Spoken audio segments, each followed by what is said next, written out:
வணக்கம் நண்பர்களே, இது VDL Vlogs வீக்கெண்ட் ஸ்டோரி. போன வீக்கெண்ட்ல நம்ம என்ன பார்த்தோம்னா, சுஜாதாவின் அனிதா இளம் மனைவி பாகம் 4 பார்த்தோம். போன எபிசோட்ல கணேஷும் மோனிகாவும் ஒரு ஹோட்டலுக்கு போறாங்க. ஹிப்பிங்கெல்லாம் நிறைய பேர் இருக்காங்க. அந்த இடமே ஒரு மாதிரியான இடமா இருக்கு. கணேஷுக்கு அந்த இடத்த பிடிக்கல. அவங்க மோனிகா கூட தப்பா நடந்துக்க பாக்குறாங்க. அங்க நடந்த சண்டையில அந்த ஹோட்டலின் அமைதியே கெட்டு போயிடுச்சு அப்படின்னு சொல்லலாம். இந்த ஹோட்டல் மேனேஜர் போலீஸ்க்கு ஃபோன் பண்றாரு. அது வரைக்கும் போன எபிசோட்ல பார்த்தோம். அதுக்கப்புறம் என்ன நடந்துச்சுன்னு இந்த எபிசோட்ல பார்க்கலாம். அனிதா இளம் மனைவி பாகம் 5. கணேஷ் அந்த ஹோட்டல் ரகலையிலிருந்து மோனிகாவை இழுத்துக்கொண்டு சமையல் அறை வழியாக தப்பித்து வெளியே வந்து ஒரு சந்து, ஒரு டெய்லர் கடை இவைகளை கடந்து கார் நிறுத்தி இருந்த இடத்துக்கு ஓடினான். ஒரு காலில் செருப்பு இல்லாததாலும் மினிஸ்கட் இன்னும் மினியாக கிழித்திருந்ததாலும் சற்று சிரமத்துடன் தான் ஓட முடிந்தது மோனிகாவால். கணேஷோட ரூமுக்கு வந்ததும் அவ சிரிக்கிறா. ஏன் சிரிக்கிற? உன் மூக்கு மேல எதிரே கண்ணாடியில் பார்த்து கொண்டான் கணேஷ். மஞ்சளாக இருந்தது. அதை வழித்து நாக்கில் தொட்டு பார்த்து மார்மலாய் என்றான். அவள் இன்னும் சிரித்தாள். இப்போ கணேஷ் கேட்கிறான், மோனிகா எதுக்காக பொய் சொன்ன? என்ன பொய்? உன்னை யாரோ அந்த ஹோட்டலுக்கு டெலிஃபோன்ல அழைச்சாங்க அப்படின்னு. பொய் தானே? ஆம். எதுக்கு பொய் சொன்ன? ஏன்னா நான் உன்னை காதலிக்கிறேன். அதை பத்தி பிறகு விவாதிக்கலாம். இதை மாட்டிக்கொள். கணேஷோட ஆர்மர் ஷர்ட் அவளுக்கு அழகாக இருந்தது. ஊசி நூல் போட்டு தன் ஸ்கர்ட்டை தைத்து கொண்டாள். பையன் கொண்டு வந்த டீயை மடக்கென்று குடித்தாள். கணேஷ் சட்டை மாற்றி கொண்டு வந்தான். அவளை பார்த்தான். You look pretty. ஒரு பட்டன் இன்னும் போட்டுக்கொள்ளாம விட்டுருக்கிற. மேரா நாம் ஜோக்கரா? அவளுக்கு புரியல. ஆனா அவள் சற்று வெட்கப்பட்டு கொண்டு பட்டனை போட்டுக்கொண்டாள். கணேஷ், நான் உன்னை அப்பட்டமா ஒரு கேள்வி கேட்க போறேன். ஒரு வார்த்தையில பதில் சொல்லணும். ஆம் இல்ல. நீ கேட்க போகும் கேள்வி எனக்கு தெரியும். பதில் இல்லதான். என்ன கேள்வி? அதுதான் உனக்கு தெரியுமே. உனக்கு தெரியாதே. நீ அன்று இரவு கேட்காதே அனிதாவுடன் அந்த அறையில் என்ன பேசிக்கொண்டிருந்தேனா? பொதுவா உன் அப்பா பத்தி தான். என்ன செய்தாய் கமகை? என்ன செய்தாய்? மை டியர் கேர்ள், நீ என்னை தவறா எடுத்துக்கொண்டு இருக்கிற. நான் உன்னை தவிர, மோனிகா சர்மாவை தவிர வேறு ஒருத்தரையும் கனவுல கூட நினைத்ததும் இல்லை. அந்த பதில் அவளை திருப்திப்படுத்தவில்லை. கணேஷ், நீ கிருஷ்ணனா இருந்திருக்கிறையா? ஏன் பெண்கள் உன் மேல அப்படி வந்து விழுறாங்க? அப்படியா மோன்ஸ்? நான் உரைப்பனி போல தூய்மையானவன். காலம் உனக்கு உண்மையை விளக்கும். ஒரு சர்தாஜி ஜோக் சொல்லட்டுமா? குருமுக் சிங் கிராமத்திலிருந்து முதல் தடவையா ஜலந்தர் போனா. உன் ஜோக்க கொளுத்து. இப்போ என்ன செய்ய போற? உன்னை வீட்டுல கொண்டு போய் விட போற. வேணாம், நான் தனியாவே போய்க்கிறேன். உன் அப்பாவை கொலை செஞ்ச பிரச்சனையில நான் முழுவதும் இறங்கிட்டேன். அந்த கோவிந்தா, அதுல என்ன சந்தேகம்? நிறைய இருக்கு. ஒரு நிமிஷம், நீ ஏன் லைன் மாறிட்ட? நீ வேலைய ஆரம்பித்தது ஒரு உயிலின் வியாகியானத்துல. காரணம் 2. முதல் காரணம், எனக்கு இப்போ வேற வேலை எதுவும் கிடையாது. உங்க வீட்டு மர்மத்துல முழுசா கவனம் போயிருச்சு. 2 பெண்கள், 2 அழகான பெண்கள், அனிதா மோனிகா. ஒருவரை ஒருவர் அளவு கடந்து வெறுக்கும் அழகான பெண்கள். இன்னும் நான் சொல்லி முடிக்கல. 2வது காரணம், உன் அப்பா இறந்து போனதன் காரணம். ஏன், உன் அப்பாவை கொன்னவன் கோவிந்த் அப்படின்னே வச்சுக்கிட்டாலும் எவ்வளவு கேள்விகள் எழுது தெரியுமா? என்ன கேள்விகள்? உன் அப்பாவின் உடலில் சம்பந்தமில்லாத காயங்கள் பல இருந்திருக்கின்றன. அது ஏன்? என்னையோ அல்லது அனிதாவையோ முந்தா நாள் இரவு யாரோ தாக்க முற்பட்டிருக்காங்க. அது ஏன்? அந்த கோவிந்த் விசுவாசமுள்ள வேலைக்காரன் அப்படின்றது எல்லாருமே சொல்றாங்க. அவன் எங்க போனான்? அவன் தான் கொலை செஞ்சான் அப்படின்னா மற்ற விஷயங்கள் பொருந்தல. அப்புறம் பாஸ்கரின் வினோதமான நடத்த. அவனுக்கு நான் இந்த கேஸ்ல இருக்கிறது பிடிக்கவே இல்லை. உன் சித்தி அனிதா உன் அப்பாவின் சொத்து வேணாம் அப்படின்னு ஆணித்தரமா கொஞ்சம் அதிகமாவே மறுப்பது. பொதுவாகவே உன் வீட்டுல நிலவர செயற்கையான சூழ்நிலை. இறந்தவருக்காக துக்கம் போதாது. இறந்த பின் நிகழ்ந்த நிகழ்ச்சிகள்ல வேகம் போதாது. உடனே அவருடைய எஸ்டேட் விவகாரங்களை ஒழுங்குபடுத்தி வரி கட்டவோ பாகம் பிரிச்சு கொள்ளவோ யாருமே ஆர்வமா இல்லை, உன்னை தவிர. இந்த கேள்விகள் எல்லாத்தையும் தெளிவாக்கக்கூடிய ஒரே ஒரு பதில் இருக்கு. அந்த பதிலை தான் தேடிட்டு இருக்கிறேன். அந்த பதில் கிடைச்ச பின் தான் எனக்கு காசு வருமா? ஆம், சரிதான். எவ்வளவு நாள் ஆகும்? சொல்ல தெரியல. நான் என்ன செய்ய போறேன்னா, உன் அப்பா இறந்ததுல இருந்து ஆரம்பித்து இன்று வரை எனக்கு கிடைச்சிருக்கும் விவரங்களை சரிபார்க்க போறேன். நிஜங்கள், நேரில் பார்த்த சம்பவங்கள், நிகழ்ச்சிகள், நடந்த நேரங்கள் எல்லாத்தையும் அவைகளை எல்லாம் சரி பார்த்த பின்னாலதான் அதையெல்லாம் ஒட்ட வைக்க முயற்சி செய்யணும். கணேஷ், நீ அனிதாவை சந்தேகப்படுறியா? அனிதாவையா? பின் பாஸ்கரையா? என்னையா? நான் எல்லாரையும் சந்தேகப்படுறேன், யாரையுமே சந்தேகப்படல. போகலாம். எனக்கு ஏர் ஹெட் குவார்ட்டர்ஸ் வரை போகணும். எதுக்கு? இந்த கேஸ் சம்பந்தமாதான். ஏர்ஃபோர்ஸுக்கும் என் அப்பா இறந்து போனதுக்கும் என்ன சம்பந்தம்? உங்க வீட்டில் எல்லாரும் பொய் சொல்றீங்க. அன்னப்பச்சி மாதிரி நான் பிரிக்க வேண்டியிருக்கு. நான் என்ன பொய் சொன்னேன்? சற்று முன் அந்த ஹோட்டலுக்கு என்னை இழுத்து போக பொய் சொன்னாயே, அதுக்கு காரணம் சொன்னேனே கணேஷ். காதல் என்று சொன்னாயினையா? ஞாபகம் வருது. நாம அடுத்த வெள்ளிக்கிழமை காதலிக்கலாம். சில சமயங்கள்ல உன்னை கழுத்தை நெரித்து கொல்லணும்னு ஆசையா இருக்கு. அவள் தன்னை யூனிவர்சிட்டி ஏரியாவில் ஒரு சிநேகிதியை பார்க்க கொண்டு விடுமாறு சொன்னாள். கணேஷ் அவளை அங்கே விட்டுவிட்டு விமானப்படை தலைமைச் செயலகத்துக்கு வந்தான். யூனிஃபார்ம் அணிந்தவர்கள் மத்தியில் சற்று வினோதமாக உணர்ந்தான். ஸ்குவாட்ரன் லீடர் ராமலிங்கத்துக்காக காத்திருந்தான். அவர் குடும்பத்து விவகாரம் ஒன்றை அற்புதமாக வாதாடி ஜெயித்திருக்கிறேன், அதனால் பரிச்சயம். அவ்வப்போது ஏர்போர்ஸில் மெஸ்ஸில் குறைந்த விலைக்கு XXX ரம் வாங்க அவர் உதவி தேவை இருக்கும். இப்போது வேறு விதத்தில் தேவை இருந்தது. ஹலோ கணேஷ் என்று அவன் முதுகை தட்டினார். ஹலோ சார், எப்படி இருக்கிறீங்க? பார்த்தா தெரியல, பாகிஸ்தான் கூட எந்த நிமிஷம் சண்டை செய்ய தயாரா இருக்கிறேனே. தெரியலையா? அவங்க தாக்க போகிறாங்களா? வி ஆர் ரெடி, உட்காரலாம். ரிசப்ஷனில் ஓரத்தில் அமர்ந்தார்கள். ஆமா, யார் அந்த ஃப்ளைட் லெப்டினன்ட் ராஜா? அதை நான் உங்ககிட்ட கேட்கணும்னு தான் வந்தேன். புரியல. என் கேள்வி இதுதான். ஃப்ளைட் லெப்டினன்ட் ராஜா அப்படின்னு ஒருத்தர் ஆக்ராவில் டிரான்ஸ்போர்ட் விமான விபத்தில் இறந்து போனாராமே, அது உண்மையா? ஆமாம், 1965 ஆக்ராவில் ஒரு பேக்கெட் விமானம் இறங்கும் போது விபத்துக்குள்ளானது. அதில் இறந்து போனவங்கள ராஜாவும் ஒருத்தர். கணேஷுக்கு சட்டுன்னு ராஜாவின் மீது சற்று பொறாமை ஏற்பட்டது. எதற்கு இந்த விவரம்? ஒரு கேஸ், ஒரு ஆள் ஒரு விவரம் சொன்னார், அதை நான் சரி பார்க்கிறேன். சொன்னாரா? சொன்னாலா? சொன்னால். நினைச்ச அந்த பெண் என்ன ஆனா? பெயர் நீரஜா. கொஞ்ச நாள் சுத்திக்கிட்டு இருந்தியே நீரஜா, இப்போ ஒருத்தருக்கு ஒருத்தர் புது வருஷ வாழ்த்துக்கள் அனுப்பிட்டு இருக்கிறோம். இப்போ யார்? அப்படியெல்லாம் இல்லை, ஒரு மர்டர் கேஸ். மிக சுவாரஸ்யமா இருக்கு. இன்னொரு சமயம் சொல், இப்போ எனக்கு வேலை இருக்கு. சொல்றேன், தேங்க்ஸ், பை. சமத்தாயிரு. ஒரு திடீர் மனமாற்றத்தில் போலீஸ் ஸ்டேஷனுக்கு போய் இன்ஸ்பெக்டர் ராஜேஷை சந்திப்பதற்கு பதிலாக வசந்த் விஹாருக்கு சென்றான் கணேஷ். அனிதா தனியாக இருக்கலாம்.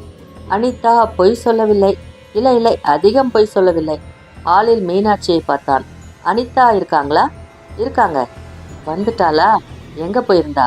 கேட்கலாமா? மோனிகா வந்திருக்க மாட்டா. அனிதா இருக்கிறா. மாடிப்படிகளில் மேலே செல்லும் போது இன்று தெரிந்துவிடும், இன்று தெரிந்துவிடும் என்று அவன் எண்ணிக்கொண்டான். அனிதா நிச்சயம் அழுதிருக்க வேண்டும். அவசரமாக முகத்தில் பவுடர் ஒற்றி இருந்தாள். கண்கள் சற்று சிவந்து இருந்தது. அவனை பார்த்ததும் உடனே பேசவில்லை. அவனை பார்த்து கொண்டிருந்தாள். அவன் காத்திருந்தான். கணேஷ், உங்களை நான் எவ்வளவு தூரம் நம்பலாம்? ஏன் அனிதா? நம்பி சில விஷயங்களை சொல்றதுக்கு எனக்கு ஆட்களே இல்லையே. நான் இன்று அனுபவித்த நரகம், வேதனை, அவமானம் எவருக்கும் வேண்டாம். என்ன ஆச்சு அனிதா? முதல்ல நான் கேட்க வேண்டிய கேள்வி ஒன்று இருக்கு. நீங்க என்னை சந்தேகப்படுறீங்களா இல்லையா? நான் எல்லாரையுமே சந்தேகப்படுறேன் அனிதா. என்ன எதுக்காக? அனிதா, இந்த வீட்டுல எல்லாரும் பொய் சொல்லிட்டு இருக்கிறீங்க. நான் கூடவா? ஆம். என்ன பொய்? அன்னைக்கு ராத்திரி என்னை அழைச்சிங்களே, உங்களை யாரோ கொல்ல முயற்சி செய்ததாக வீட்டு வாசல்ல உட்கார்ந்துருந்தீங்களே, உள்ள கூட சாமான்கள்லாம் உருண்டு இருந்துச்சே, உங்க வளையல் கூட உடைஞ்சிருந்துச்சு, உடை கிழிந்திருந்ததே, யாவும் பொய் நாடகம். அனிதா தலை குனிந்து கொண்டிருந்தாள். ஏன் அப்படி சொல்றீங்க? நான் சில சமயங்கள்ல முட்டாள் போல தோற்றமளிக்கிறேன், ஆனா முட்டாள் இல்லை. நீங்க சொன்ன விவரங்களும் நான் அறையில் பார்த்த விவரங்களும் ஒத்து போகல. படித்து கொண்டிருக்கிறேன், ஜன்னல் திறக்கிறது, காற்று என்று தாமதமாகவே திரும்பினேன். அவன் நிற்கிறான் என்று மிக அழகாக சொன்னீர்கள். உங்கள் கழுத்தில் மெலிதா விரல் அடையாளங்கள் கூட தத்ரூபமாக இருந்துச்சு. ஆனா அந்த அடையாளங்கள் லிப்ஸ்டிக்னால் வரையப்பட்டவை. அப்புறம் அந்த நகைக்கீரல்கள். அனிதா பேசவில்லை. நீங்கள் என்னை அழைத்த காரணம் எனக்கு புரியுது. பாஸ்கர் சொல்லி கொடுத்தது. பாஸ்கரின் திட்டம் அது. என்னை அழைத்து என் அனுதாபத்தை பெற்று என்னை இரவு தங்க வைத்து என்னை ஹாலில் அடித்து போடுவது திட்டம். உங்களை தாக்க வந்தவன் தான் என்னையும் தாக்கியிருக்கிறான் அப்படின்னு நான் நினைச்சுக்கொள்ள, என்னை விலக வைக்க. அன்று இரவு என்னை தாக்கியது பாஸ்கர் தான் அப்படின்றது எனக்கு தெரியாதா என்ன? அனிதா, உங்க 2 பேருக்கும் நான் இந்த கொலையை பற்றி ஆராய்வதோ உயில் விஷயமா மோனிகாவுக்கு உதவி செய்வதோ பிடிக்கல. பாஸ்கர் ஆளை அனுப்பி வைத்து பணம் கொடுக்கிறேன் விலக்கு அப்படின்றான். உங்க 2 பேருக்கும் பொதுவா ஒரு ரகசியம் இருக்கு. என்ன ரகசியம்? இவளிடம் அதிகம் பேசுகிறோமா? இருந்தாலும் முயன்று பார்க்கலாம், சொல்வாளா? உங்க கணவரை நீங்க பழி வாங்கி இருக்கிறீங்க. பாஸ்கரின் உதவி கொண்டு. அனிதா சிரித்தாள். என்னை பாருங்கள் கணேஷ், என் உடம்ப பாருங்க, என் செயலற்ற கைகளை பாருங்க, என் வலிமையை பாருங்க. நான் உடல் வலிமையை சொல்லல, மன வலிமை. அனிதா, நான் நேத்து பிறந்தவன் அல்ல. கோவிந்த் கொலை செய்தான் அப்படின்றத நான் நம்ப தயாரா இல்லை. அவன் தலைமறைவா இருக்கிறான். பாஸ்கர் அன்னைக்கு ஆக்ராவில் இருந்ததா சொன்னது பொய். அவன் டெல்லியை விட்டு எங்கும் போகல. ஒரு கொலை செய்யும் அளவுக்கு கோவிந்திற்கு காரணம் போதாது. Murder is a crime of passion. அதீத வெறுப்பு, ஏமாற்றம், உலக அளவுக்கு கோபம், தற்காலிகமான குரூரம், இது போன்ற ஆதார உணர்ச்சிகள் தான் கொலைகளை செலுத்தும். அனிதா, சொல்லிவிடுங்களே. என்ன சொல்ல? நான் அவரை பழித்தீர்த்து கொண்டேன் அப்படின்னா? கோவிந்த தலைமறைவா இருக்க வைத்தேன் அப்படின்னா? நானா? உங்களுக்கு மன தத்துவத்துல ஆரம்ப பாடம் தேவை கணேஷ். சர்மா சவுக்கால் அடிபட்டிருக்கிறார் தெரியுமா அனிதா? அப்படியா? நீங்க அப்படியா அப்படின்னு கேட்கறதுல கூட எவ்வளவு குரூரம் புதஞ்சிருக்கு தெரியுமா? உங்க அறையில மேஜையில ஒரு இழுப்பறையில சவுக்க பார்த்தேன். அப்படியா? கணேஷ் அவளை நேராக பார்த்தான். அனிதா, நீ யார்? நீ யார்? நீ யார் என்றன அவன் கண்கள். நான் ஒன்றும் அறியாதவள், ஆதரவு தேடுபவள் என்றன அவள் கண்கள். அவள் சிரித்தாள், சற்று உறக்கவே. கணேஷ், நானும் பாஸ்கரும் திட்டமிட்டு செஞ்சிருக்கிறோம் அப்படின்னீங்க இல்லையா? கேளுங்க. பாஸ்கர் நேற்று முற்பகல் இங்க வந்திருந்தான். அவன் என்கிட்ட என்ன சொன்னான் தெரியுமா? சர்மா தான் இல்லையே, நீ எனக்கு மனைவியாகி விடேன் அப்படின்னா. கண்ணாடியை கழற்றி வைத்துவிட்டு என்னை படுக்கையில் சாய்த்தான். எல்லா சொத்தும் உனக்கே கிடைக்குமாறு செய்கிறேன், வா என் ராணியே அப்படின்னு அழைச்சான். எனக்காக இந்த வீட்டுல 8 வருஷங்களா காத்திருந்தானா. இன்னைக்கு சந்தர்ப்பம் ஏற்பட்டிருக்கான். நான் எத்தனை ஆண் புயல்களை சமாளிப்பது கணேஷ்? என்னை படைத்தவன் இப்படி ஒரு உடலையும் முகத்தையும் கொடுத்து எல்லோர் பார்வையிலும் காமத்தை கொடுத்திருக்கிறான். நான் உன்னிடம் விரும்பியது ஆதரவு, வெறும் ஆதரவு. எனக்கு இருப்பது என் பெண்மை. எப்படியாவது உன் அனுதாபத்தை தேடிக்கொள்ள வேண்டும் என்பதற்காக நான் கொஞ்சம் பொய் சொன்னது தப்பா? இப்படி வேலைக்காரனிலிருந்து செக்ரட்டரி வரைக்கும் என்னை அடைய முயன்று கொண்டிருக்கையில் ஒரு சாஸ்வதமான நட்பை தேடிக்கொள்ள விரும்புவது தப்பா? பாஸ்கர் உங்களை அப்படியா கேட்டான்? நம்புங்க. ஆம், மீனாட்சியை கூப்பிடுங்க. அவள் அறையில் நுழைந்த போது என்ன பார்த்தா அப்படின்னு கேளுங்க. நானும் பாஸ்கரும் கூட்டு சேர்ந்து கொண்டோம் அப்படின்னா சொல்றீங்க? மீனாட்சி, வேண்டாம், நான் வரேன். எங்க போறீங்க? பாஸ்கரை பார்க்க. கொஞ்சம் பொறுத்திருங்க. நீங்க பொய் சொல்லல அப்படின்னு தெரிஞ்சுக்க எவ்வளவு தூரம் விரும்புறேன் தெரியுமா? இருங்க, பாஸ்கரை எனக்கு உடனே பார்க்கணும். ஒண்ணுல ஒண்ணு தீர்த்துறேன். பாஸ்கர் மோசமானவன் தெரியும் அனிதா. கணேஷினுள் அசாத்திய வேகமும் கோபமும் கொந்தளித்தது. காரில் விழுந்தான். சீறி சுழன்று மூளைகளில் கிரீச்சிட்டான். பாஸ்கர், பாஸ்கர், வருகிறேன், வருகிறேன். உன்னை எனக்கு தெளிவா இப்போ தெரியுது. அனிதாவை தொட்டையா? வர. அவளை கேட்டியா? இதோ வர. இருட்டி விட்டது. பாஸ்கரின் வீட்டின் முன் காரை நிறுத்தி கதவை அரைந்து சாத்திவிட்டு மாடிப்படைகளை 2 2ஆக கடந்து இடது பக்கம் திரும்பி பாஸ்கரின் அறையை அடைந்து அதன் கதவை காலால் உதைத்து. கணேஷின் ரத்தமே உறைந்தது. அறையில் மேலே போன் சுற்றி கொண்டிருந்தது. ஒற்றை பல்ப் எரிந்து கொண்டிருந்தது.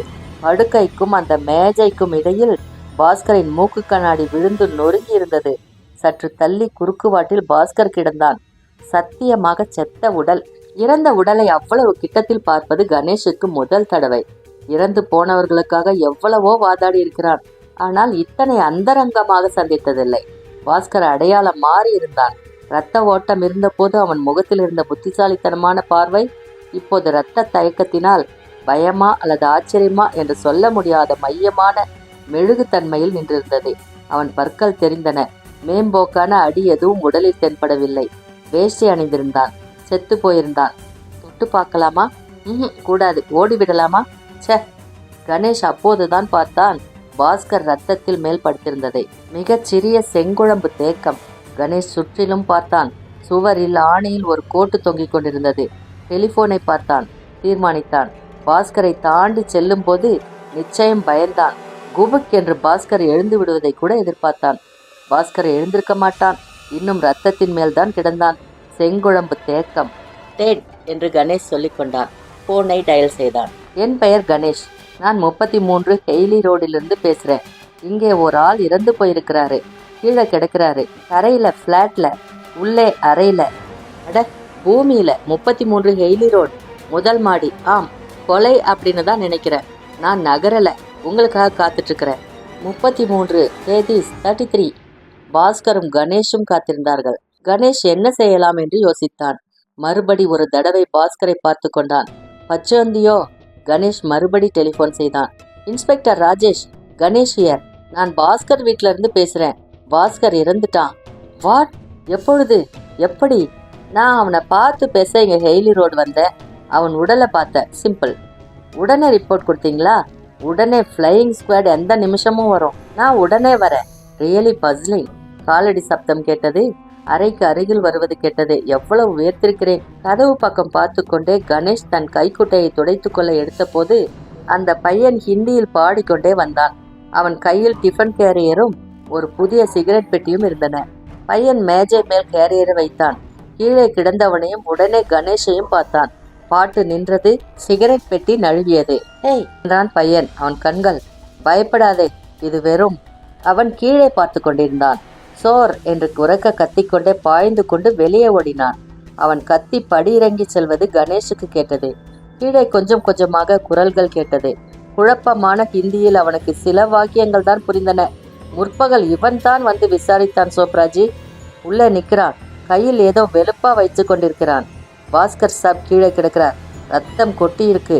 அவன் நின்றுக்கிட்டே இருக்கிறான். இன்னும் அங்கேதான் இருக்கிறானா? ஆமா, நிற்கிறான். கையில கத்தி வச்சிருக்கிறானா? ஏதோ இருக்கு அவன் கையில. என்ன வயது இருக்கும் அவனுக்கு? உயரமா சிவப்பா இருக்கிறான். சோப்ராஜி வாங்க பாத்துடலாம். குரல்கள் தைரியம் பெற்று அருகே அருகே கேட்க ஆரம்பித்தன. அவர்கள் மேலே வருகிறார்கள். சைரன் ஒலித்தது. பூட்ஸ் கால்கள் ஒலித்தன.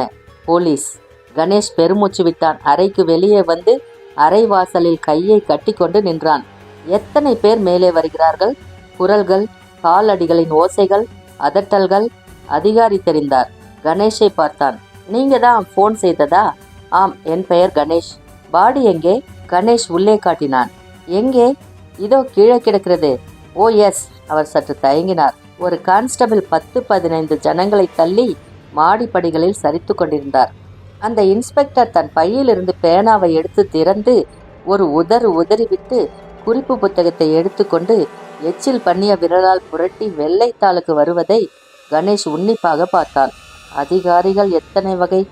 நீ எங்கேயும் போகாதே. நீ என்னை சந்தேகப்படுகிறார். எங்கும் போகவில்லை என்றான். கான்ஸ்டபிளின் உதவியுடன் அந்த மேஜையை சற்று நகர்த்தினார். பாஸ்கரை ஒரு தடவை சுற்றி வந்தார். நோட் புத்தகத்தில் சமயம், தேதி எழுதினார். இது யார் வீடுன்னு விசாரிப்பார். இந்த வீட்டுல இருந்தவர் பேர் பாஸ்கர். அவர் தான் இறந்தவர் அப்படின்னா கணேஷ். நீ எதுக்கு இங்க வந்த? அவரை பார்க்க. தோஸ்தா? தெரிஞ்சவன். மாடிப்படியில் அடைந்து நின்று கொண்டிருந்தவர்களிலிருந்து பையன் பேசினான். சாப், இந்த ஆள் காலை எஜமானன் இல்லாத போது இங்கு வந்திருந்தார். யார் நீ? பாஸ்கர் ஐயாவோட வேலைக்காரன். கணேஷ் சிக்கல் என்று எண்ணிக்கொண்டான். ஆனால் பயப்படவில்லை. மடியில் கனம் இருந்தால் தானே டாக்டரை பார்க்க வேண்டும். சரி, நீ இரு வர. அப்புறம் உங்களை எல்லாம் விசாரிக்கிறேன். 18 உள்ளவாயா. அதே சமயம் மேலும் 2 போலீஸ் அதிகாரிகள் சேர்ந்து கொண்டார்கள். அவர்கள் தோள் பட்டைகளில் வெள்ளி நட்சத்திரங்களும் கருப்பு சிவப்பு பட்டைகளும் மின்ன ஒருவர் விரைப்பாக, ஒருவர் அலட்சியமாக சல்யூட் பரிமாறிக்கொண்டார்கள். எல்லோரும் பஞ்சாபிகள். எல்லோரும் திடகாத்திரர்கள், சிவந்தவர்கள். கணேஷ் ராஜேஷ் எப்பொழுது வருவார் என்று காத்து கொண்டிருந்தான். தன்மேல் அத்தனை கண்களும் இருப்பது அவனுக்கு தெரிந்தது. அலட்சியமாகவே நின்று கொண்டிருந்தான். கணேஷுக்கு சட்டென்று அனிதாவின் ஞாபகம் வந்தது. திடீரென்று அவனுள் அவள் இருக்கும் அபாயம் உரைத்தது. பாஸ்கரை கொன்றது யார்? சர்மாவை கொன்ற அதே ஆசாமிதானே. அப்படியானால் பட்டியலில் அடுத்தபடி அனிதாவா? பாஸ்கர் ஏன் கொலை செய்யப்பட்டான்? பாஸ்கரை நான் சந்தேகித்துக் கொண்டிருந்த போது அவனே விழுந்து விட்டானே. யார் பாக்கி? அனிதா, மோனிகா, கோவிந்த். ஆம், கோவிந்த் தான். எப்படி சொல்ல முடியும்? என்ன பகை இது? சம்பந்தமில்லாத கொலை. சம்பந்தம் இல்லையா? அனிதா, உங்க பேர் என்ன? கணேஷ். நீங்க பார்த்ததை முழுவதும் விவரமா சொல்லுங்க. கணேஷ் விவரமாக மெஷின் போல ஒப்பித்தான். சொல்லிக் கொண்டிருக்கையிலேயே அவன் ஞாபகம் அனிதாவின் மேல் இருந்தது. அவளுக்கு போன் செய்ய வேண்டும், எச்சரிக்க வேண்டும். சார், நான் ஒரு போன் செய்யணும். இந்த போனை உபயோகப்படுத்த கூடாது என்றார் இன்ஸ்பெக்டர். இதை இல்ல, எதிர கடைக்கு போய் செய்றேன். விஷயம் ஒண்ணுமில்ல, இறந்து போன இவன் வேலை செஞ்சு கொண்டிருந்த வீட்டின் எஜமானிக்கு தகவல் தெரிவிக்கணும். அவங்க என்ன எதிர்பார்த்துட்டு இருப்பாங்க? தனியான பெண், ஒரு நிமிஷத்துல வந்துடுறேன். இன்ஸ்பெக்டர் ஏஎஸ்பியை பார்த்தார். அவர் யோசிச்சார். ஆல்ரைட் கான்ஸ்டபிள், இவர் கூட போ என்றார். கணேஷ் அறையை விட்டு வெளியே வந்த போது அந்த கூட்டம் பார்வையால் அவனை துளைத்தது. இவன்தான் விலங்கு போட அழைச்சிட்டு போறாங்க. சின்ன பையன் போலத்தான் இருக்கிறான். உன் சிஸ்டரை என் கூட அனுப்பு என்று அவனை பார்த்து சொல்லிவிட்டு கோபமாக படிகளில் இறங்கினான் கணேஷ். கான்ஸ்டபிள் அவனுடன் ஒட்டி கொண்டு வந்தான். எதிர்கடையில் விவித் பாரதி அலறி கொண்டிருந்தது. கணேஷ் தன் பையில் இருந்த பைசாவை எடுத்து காட்டி, கொஞ்சம் போன் என்றான் கடை முதலாளியிடம். அவன் என்ன நம்பர் வேண்டும்? நான் டயல் செய்து கொடுக்கிறேன் என்றான். எஸ்டிடி பயம். 616643. கடைக்காரன் டயல் செய்த போனை கொடுத்தான் கணேஷிடம். அனிதா? ஆம் என்றாள். அவள் குரல்தான். Anitha, Ganesh here. Something terrible has happen. என்ன கணேஷ்? உஸ்தாத், அந்த ரேடியோவை சின்னதா வைக்கிறீங்களா? அனிதா பதட்டப்படாம பயப்படாம கேளுங்க. பாஸ்கர் கொலை செய்யப்பட்டிருக்கிறான். பாஸ்கரா? ஆம் கணேஷ். அவள் குரல் ஹீனமாகியது. என்ன சொல்கிறீர்கள் நீங்கள்? எப்படி நேர்ந்தது? எப்படி என்று இன்னும் சற்று நேரத்தில் தெரிஞ்சிடும். நான் தான் முதல்ல பார்த்தேன். அவனோட ஃப்ளாட்ல கிடக்குறான். அவனுடன் சண்டை போட தான் போனேன், ஆனா முடியல. கணேஷ், எனக்கு பயமா இருக்கு.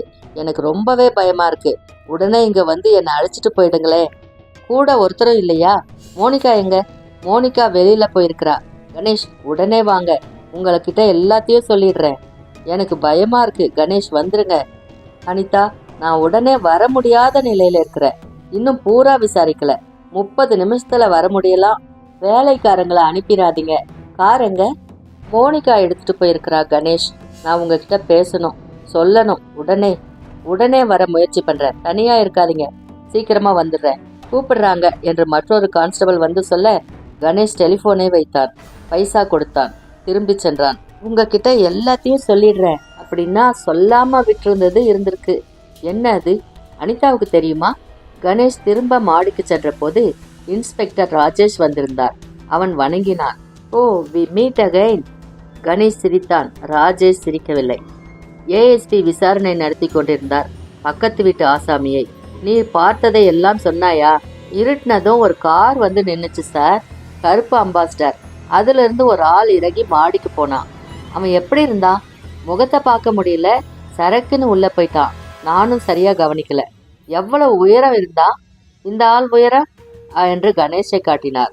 உங்கள் உயரம் இருக்கலாம். வயது சுமாரா? எனக்கு சொல்ல தெரியலையே. அதுதான் சொன்னேனே, உன்னிப்பா பார்க்க முடியல அப்படின்னு. தானாக காரை ஓட்டிட்டு வந்தானா? அப்படித்தான் நினைக்கிறேன். கார் நம்பர் என்ன? நம்பர் பார்க்கல. இறங்கின ஆசாமி வேகமா நடந்து உள்ள போனா. இடது பக்கம் மாடிப்படி ஏறி போறத பார்த்தேன். உங்களில் வேற யாராவது பாத்தீங்களா? நான் பார்த்தேன் சார். கார் வந்து நின்னத. எத்தனை மணிக்கு? கணேஷின் கண்கள் அறையை துழாவின. அலமாரியின் கீழ் தட்டில் செய்தித்தாள்கள் சுத்தமாக அடுக்கி வைக்கப்பட்டிருந்தன. மைக்கூடு, பை. இன்ஸ்பெக்டர் ராஜேஷின் பார்வையை சந்தித்தான். அவர் அவனை தனியாக அழைத்தார். நீ ஏன் இங்கு வந்த கணேஷ்? இவரும் நீங்கள்ல இருந்து நீக்கி இறங்கிட்டாரு. ஏன்? பாஸ்கரை பார்க்க. சிம்பிள். நீ பார்த்த போது நிச்சயம் பாஸ்கர் இருந்திருந்தான். அப்பாவின் மேலான. அதெல்லாம் வேணாம். யூ சி மிஸ்டர் கணேஷ், கொஞ்சம் இந்த பக்கம் வரீங்களா? ஏஎஸ்பி. இந்த ஆளாப்பா? இவர்தான். என்ன சார் என்றான் கணேஷ். ஏஎஸ்பி அவனை பார்க்கவில்லை. என்ன கேட்டார் உன்ன? பையன் தொடர்ந்தான். பாஸ்கர் ஐயா சென்ற வாரம் ஆக்ரா போயிருந்தாரா அப்படின்னு கேட்டாரு. இவர் அவருக்கு தோஸ்த் அப்படின்னு சொன்னாரு. அவர் ஆக்ராவில் வசிக்கிறதா சொன்னாரு. பாஸ்கர் ஐயாவை எதிர்பார்த்ததா சொன்னாரு. ஏஎஸ்பி கணேஷை கேள்விக்குறியுடன் பார்த்தார். கணேஷ் கனைத்து கொண்டான். என்னால் இதை விளக்க முடியும். இன்ஸ்பெக்டர் ராஜேஷுக்கு தெரியும். நான் காலம் சென்ற ஆர்கே சர்மாவின் உயில் விஷயமாக அவருடைய மகளுக்கு உதவி செய்கிறேன். பாஸ்கர் சர்மா இறந்து போன சமயம் ஆக்ராவில் இருந்ததா சொன்னார். அது சரிதானா என்று விசாரிக்கிறதுக்காக. What is this Agra business Rajesh? Sir, இதனுடன் தொடர்பான மற்றொரு கேஸ் இருக்கு. ஆர்கே சர்மா அப்படின்றவரு இந்த பாஸ்கரின் பாஸ். அவர் போன 18ஆம் தேதி ரிட்ஜ் ரோட்ல. தெரியும். I get the connection. In other words Ganesh, சர்மாவின் கொலையை பற்றி புலன் விசாரித்துக் கொண்டிருந்தீர்கள் இல்லையா? ஆமா, ஏறக்குறைய. நீங்க யார் விசாரிக்க? ராஜேஷ், என்ன இது? நான் ஒரு லாயர். ராஜேஷ் இருமினார். கணேஷ் வந்து எனக்கு ஒரு டெத் சர்டிஃபிகேட் தேவையா இருக்கு. சர்மா இறந்ததை பத்தி எனக்கு சந்தேகமா இருக்கு அப்படின்னு கேட்டான். பாஸ்கர் ஆக்ராவில் அன்னைக்கு இல்லை அப்படின்றது எங்களுக்கும் தெரியும் கணேஷ் என்றார் ராஜேஷ். உன் பேர் என்ன சொன்ன என்றார் மற்றொரு அதிகாரி. கணேஷ், GANESH. ராஜேஷ், இவன் சொல்றது உண்மைதான். இவர் அந்த ஃபேமிலியின் லாயர். இவர் பாஸ்கரை சந்திக்க வந்திருக்கலாம். நீங்க என்ன சொல்றீங்க? இந்த கொலையை நான் செய்திருக்க முடியும் அப்படின்னா? அப்படி சொல்லல, சரி பார்க்குறோம், அவ்வளவுதான். ராஜேஷ் உள்ளே சென்றார். கணேஷ் பெயர் கேட்ட அதிகாரி அவனிடம் வந்து அவன் பைகளை தொட்டு பார்த்தார். கழட்டவா என்றான். வேண்டாம் என்றார் பெரியவர். பானர்ஜி என்ன? அறையை விட்டு வெளியே வந்த பானர்ஜி, சார் சுடப்பட்டிருக்கிறான், மிக நெருக்கத்துல சுடப்பட்டிருக்கிறான். குண்டு உள்ளேயே இருக்கலாம், உடம்பின் மேல் வைத்து கூட சுட்டிருக்கலாம். அதிக ரத்தம் இல்லை, உறைஞ்சிருக்கு. That's better. உங்கள யாராவது சுட்ட சத்தம், வெடி சத்தம் கேட்டீங்களா? அவர்கள் ஒருவரை ஒருவர் பார்த்து கொண்டார்கள். இந்த இடத்துல பொதுவா சத்தம் அதிகம், சுற்றிருந்தாலும் கேட்காம மிஸ் பண்ணிருக்கலாம். சற்று எதிர்பாராத ரீதியில சுற்றிக்கணும். கருப்பு அம்பாசிடர் கார். ஏன்பா, ஆண் பிள்ளை தானே வந்தது? கணேஷுக்கு அனிதாவின் ஞாபகம் வந்தது. உடனே வாங்க, எல்லாத்தையும் சொல்லிடுறேன். என்ன சொல்ல போறா? சார், நான் போகலாமா? வீட்டு விலாசம் சொல்லிட்டு போங்க. ஸ்டேட்மெண்ட்ல கொடுத்துருக்கேன், டெலிஃபோன் நம்பர் கூட கொடுத்துருக்கேன். கணேஷ் தன் காருக்கு விரைந்து ஓடினான். மறுபடி வேகம் பிடித்து ரப்பரில் சீறினான். அவன் மறுபடி வசந்த் விகாரை அடைந்த போது அந்த வீடு மிக மௌனமாக இருந்தது.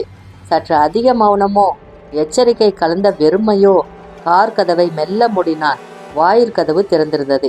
மீனாட்சி, ராம், ஹலோ என்று 3 விதமாக கூப்பிட்டு பார்த்தான். பதில் கிடைக்கவில்லை. உள்ளே விளக்கு எரிந்து கொண்டிருந்தது. மோனிகா? மாடிப்படிகளில் நிதானமாக ஏறினான். மற்றொரு மாடி, மற்றொரு அறை. சச்ச, அப்படி நினைக்காதே. அனிதா, அனிதா. அனிதாவின் அறை கதவு மூடியிருந்தது. விரல்களால் சன்னமாக தட்டினான். மறுபடி தட்டினான். கதவு திறந்து கொண்டது. தட்டலின் வேகத்தால் திரைகளை விலக்கி உள்ளே சென்றான். தப்பு நடந்திருக்கிறது இங்கே. அறையில் ஏதும் சேதமோ சிதறவோ இல்லை. எப்பொழுதும் போல் அமைந்திருக்கும் பொருட்கள் எப்பொழுதும் போல் இருந்தன. சோபா, படுக்கை, ட்ரெஸ்ஸிங் டேபிள், அதில் இருந்த லிப்ஸ்டிக், அழகு சாதனங்கள் எல்லாம். ஆனால் அருகில் இருந்த டெலிஃபோன் மட்டும் ஊசலாடி கொண்டிருந்தது. அனிதா இல்லை. அது வரைக்கும் இந்த எபிசோட்ல பார்த்தோம். அதுக்கப்புறம் என்ன நடந்துச்சுன்னு அடுத்த எபிசோட்ல பார்க்கலாம். அது வரைக்கும் உங்களிடமிருந்து நன்றி கூறி விடை பெறுவது VDL Vlogs. நன்றி, வணக்கம்.